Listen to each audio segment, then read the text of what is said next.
24 minutes in, we finally have some grist for the mill and we glazed over it. I really want to know the juicy details. Was Hillary Clinton coming for you? How did the other interns treat you? What's it like to be ghosted by a president? But no, that's not what we got.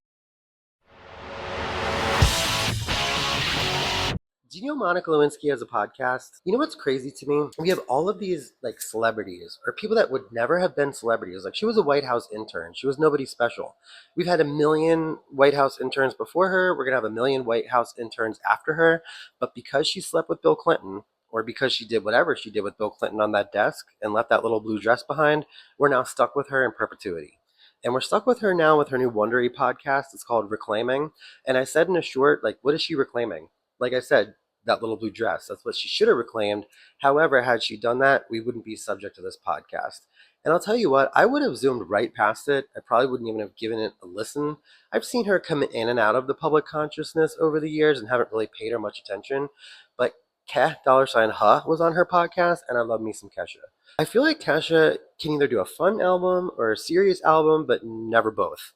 Like, Period's really good, and there are some really good, fun, trashy Kesha poppy songs on it, and then every now and then there's like a skippable on it when she tries to get like a little bit pensive or whatever. But she was on Monica Lewinsky's podcast, so I definitely wanted to give this thing a listen. And I really thought going into it, like if you had to take a podcast host and a guest and match them up, a better match was there never. So on one hand, we have a White House intern who's famous because she had an affair with the president. And then on the other hand, we have Kesha, who was famous and then became maybe a little bit infamous after her, sleazoid record producer, tried to slip a fast one on her. And I know everyone's on Kesha's side, as they should be. Everybody except Katy Perry, of course, and her 143.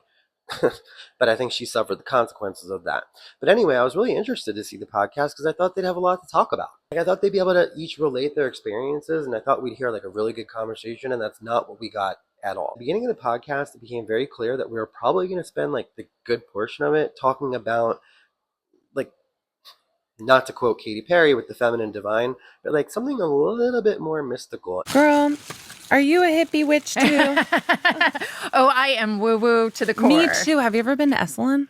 In fact, Monica kicked it off by sharing a special present with Kesha, a crystal. She gives them to all her guests, but she couldn't wait to give Kesha hers at the beginning of the podcast. Well, so I always give my guests a crystal at the end of the show just as a thank you for the exchange of energy, because it's no joke to show up to a podcast. Like people think, oh, you just show up and have a conversation, but it's a lot of energy. And but I usually do it off camera because it feels a little performative otherwise. Yeah. But I was just kept being told in my head to give you yours now. So you would think after that quick intro, once we got the rose quartz out of the way, we'd move on to that really fascinating conversation that I know the two of them can have. But no, we don't do that. 24 minutes in, we finally get to the meat and potatoes. We finally have some grist for the mill, and we glaze Impeachment in 1999 when sort of everything ended in a I think on the media landscape, there was still a lot happening behind the scenes, but kind of in the few years after that, and where I was trying to move forward, and then I leaned into being a public person and eventually moved away from all that, went to graduate school, and was hoping to have this more normal life. And when it comes to Monica Lewinsky and everything that went down at that period of her life, like I really want to know the juicy details. Like, was Hillary Clinton coming for you? Like, was Hillary Clinton having men like hide in the bushes and pray? Like, were you getting like breathy phone calls in the middle of the night and having to peer out of the blinders to see if like you were being tailed or followed? And how did the other interns treat you when they found out that you slept with the president? Did you talk to Bill Clinton after that? Did he ghost you before that? What's it like to be ghosted by a president? Like, I have all these questions. With the guest as irreverent as Kesha, I thought it would be like the perfect opportunity for her to give us some of those juicy details and have a little bit of fun with it. But no, that's not what 24 minutes, I had not gotten any juicy details about how you get snuck into the Oval Office. After you got what you got on that little blue dress, did you smoke a cigarette? Did you talk about your hopes and dreams? What are we talking about? We're talking about Bill Clinton. We didn't get any of that. And then on the flip side, it's like MTV says, we think we know the story, but we have no idea. Like Kesha Spill. I have to be honest with you, though. There was one really tender moment with Kesha, and I got to hand it to a girl. Like, we know Kesha can write a song. We know Kesha can sing. We know Kesha can ride a giant inflatable.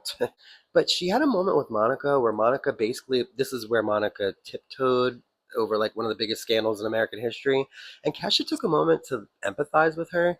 And she did a great job. Like, very therapist-like. Very therapist-like.